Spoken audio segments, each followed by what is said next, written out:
Hi, I'm Miles, and I tutor English with Action Tutoring to support young people facing disadvantage achieve their academic best. So reading skills lay the foundation for academic success, and that's why reading plays such a central role in our tutoring sessions. We recommend that tutors read the text out loud to pupils, as this approach reduces anxiety, improves comprehension, and creates optimal learning conditions. The Education Endowment Foundation says that when a tutor reads fluently to a pupil, the pupil's brain is freed to process and understand the text instead of focusing on word recognition. Reading, even in small groups, can be anxiety-inducing for pupils. It's therefore important to avoid numbering paragraphs for students to read out, telling a pupil that they're going to read out loud without prior warning, or allowing pupils to pick who reads next. We also know that simply listening to the modelling of excellent reading has great benefits for pupils. So what research actually supports this? Simply encouraging students to read independently often fails, and during independent reading time, struggling readers may select books with mainly pictures or choose difficult text to appear capable while pretending to read. Even when they do read, the gap widens. In 10 minutes, a fluent reader can cover 2,000 words, while a struggling reader can only manage 500.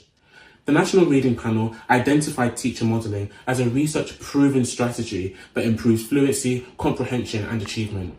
Teacher modelling works because 1. It teaches word recognition in a meaningful context. 2. It demonstrates correct phrasing and expression. 3. It provides practice with text tracking. And it finally requires active, multisensory engagement from pupils. There are other reading techniques that can also benefit pupils. Echo reading, for example, is where pupils repeat sections that have already been read out loud to them. This can involve reading a question or a portion of the text.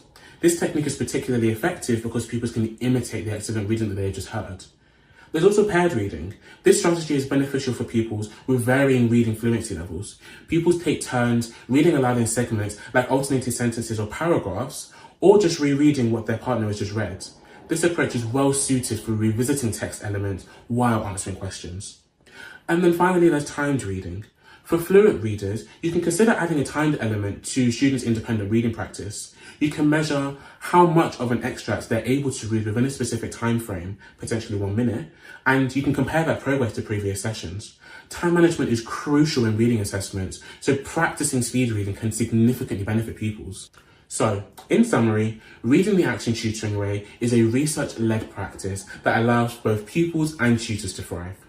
Fluency is the pathway to comprehending a text and soaking in the vocabulary. By developing strong reading habits, pupils can engage more deeply with texts, enhance their analytical skills, and build confidence in their responses.